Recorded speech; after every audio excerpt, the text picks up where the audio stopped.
今日はスペース X のエンジニアをやっている息子についてお話ししたいと思います。仕事がみんな個性的なんで、どうしてそういう個性が生まれたのかなみたいなのもちょっとは分かってくるかなと思いますので、職業でねお話ししてるんですけれども、はっきり言ってこれは三男の話なんですね。長男と次男はもうこれをお話ししたいっていうぐらい話があったんですよ。だからぜひこれを動画にしてみたいなって思ってたんですけれども、三男がなくてですね、本当に極端に3人とも違う性格なのでそれぞれなんですね。だからこそ役には立つかなと思うんですけれども、というのもこの三男はね、話題にするその言葉がないんですよ、はっきり言って。小さい頃から普通にやりなさいってことをやる子なんですね。のんびりしてるっていうか、あんまり深く考えないというか、そうかなんでこうするのって言ったらお母さんが言うからみたいな、本当素直な子なんですね。いい方に言うとね、素直で。この動画2本上げてから三男に連絡してみたんですよ。で、なんか印象に残ってる言葉とか響いた言葉ってあったかなって聞くと、やっぱりね、本人もねないって言うんです。その響いた言葉がないっていうよりも、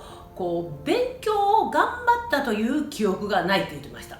こっちから見ててもそんな感じです。すごく勉強頑張った子には見えてなかったです。好きな部分があったんですね。すごく好きなのがその数学とか物理が面白いと思ってやってたみたいなんですね。もう本当にちっちゃい頃、5歳からずっと大学卒業するまで水泳やってたので、本当時間ないんですね。水泳って結構時間取られるんですね。学校終わったりしたら毎日行きますよね。で、高校生ぐらいからだともう朝練と夜練みたいになるので、本当ね、水泳選手ってすごい時間を水の中で泳いでると思いますよ。くつろぐ時間っていうか、家帰ってから勉強しようとも思わなかったみたいなんですけれども、面白い授業はすっごい集中して授業を聞いてたと。それで終わってから次の時間の間にダーッと宿題みたいなのがあったり、なんかやらないといけないことはやってたって言ってました。基本的にアメリカってそんな宿題っていうのがないんですよ。宿題っていうのがない分、やらされたという感覚は全然ないって言ってました。だから本当子供によって違うんですよね。環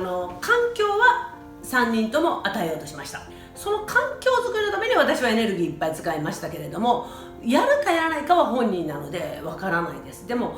やる子だとは思ってました。三男を淡々とやる子だったんですね。なんかね、私帰国子女枠みたいなのが好きじゃなかったんですね。なんかちょっと甘やかすような気がして、なので帰国子女枠じゃないところで考えたりしてもやっぱり大変でしたからね。そしたらやっぱり今の水泳チームという環境変わらず、学校も同じ地域の学校に、隣の学校に行っただけなので、あんまり大きな違いはなかったので、それって親がいないというのは大きな違いですけれどもね、親なしでホームステイして過ごすか、4年間ね、大学行くまでない、私と一緒に日本に戻ってきて学校行きながら、かなり遠くのスイミングチーム行きながら、両方がもう外国人みたいな感じでやるって言ったら、やっぱりもう圧倒的に負担は、いろんな生活変わらないっていう負担は置いていった方がいいかなと思ったんですね。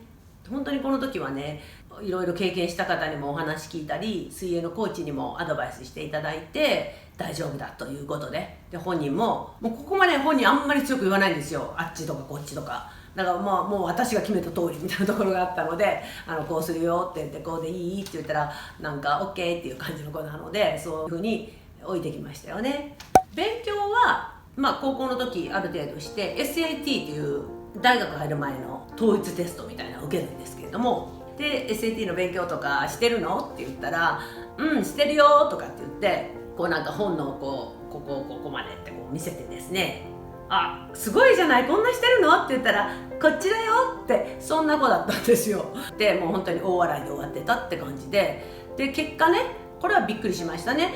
ほとんど勉強もせずですね、そのテキストもそういうのもほとんどしないで満点取って、英語全然ですけどね、満点を簡単に取ったんで、割とやっぱり数学系統はできるんだなと思ってましたね。大学に入ってからじゃあ勉強したかどうかって言ったら、水泳と勉強の両立で大変なんですけれども、前ねお話ししたように水泳でスカラシップをもらってて、もっともらおうとしてるので、勉強もちゃんと頑張らないといけないんですね。それで水泳も頑張らないといけない。そのエアスペースエンジニアリングっていうところに入って、航空宇宙工学ですか、そういうのをボストン大学のに入ったんですね。入る時は500〜600人いてて、なんと卒業したのは30人なんですよ。学科が結構厳しいというか大変な科だったみたいで、とにかく4年間ずっとクリアしていく、ちゃんと成績取ってクリアしていくっていうのに大変だったみたいです。やっぱりやることが、大学の本当にアメリカの大学って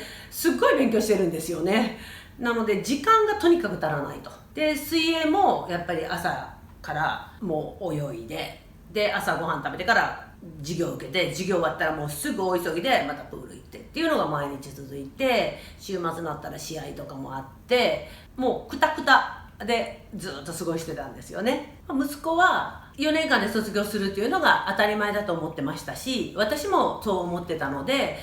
何年も何年も大学行く人もいるみたいなんですけれども、そういうのはもう全く考えてなかったんですね。学費もねかなり高いですし、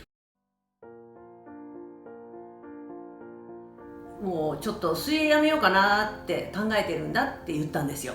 もうすごいそれ覚えてますね。初めて水泳をやめる彼の口から聞いたのでね。でどうしてって言ったら、勉強がなかなか思うように時間がないと。僕は分からないとかじゃなくって、とにかく時間がないと。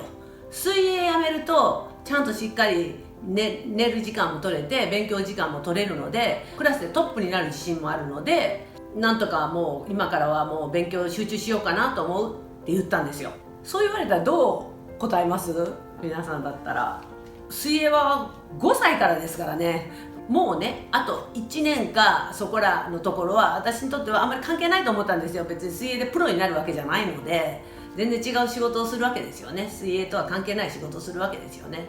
多分ね。だと思ってたので、もう今からは就職っていうか、これから将来の方に向けて水泳は一段落していいかなと思ったので、本当に強い意見はなかったんですよね。本人が決めることだと思ってたのでね。ただ辞めるって本人が決めて、そうするんだったらそれでいいよっていうつもりで話しました。そこでね、また夫がちょっと違うかったんですよ。あの子が少し動いたなっていうのを覚えてるんですけれども、主人はですね、強い意見はないんだけれども、自分の経験とかを考えると、チームメイトの気持ちも考えて決定したらいいんじゃないかっていうことを言ったんですよ。それも一つのきっかけとして続けることになりましたね。結局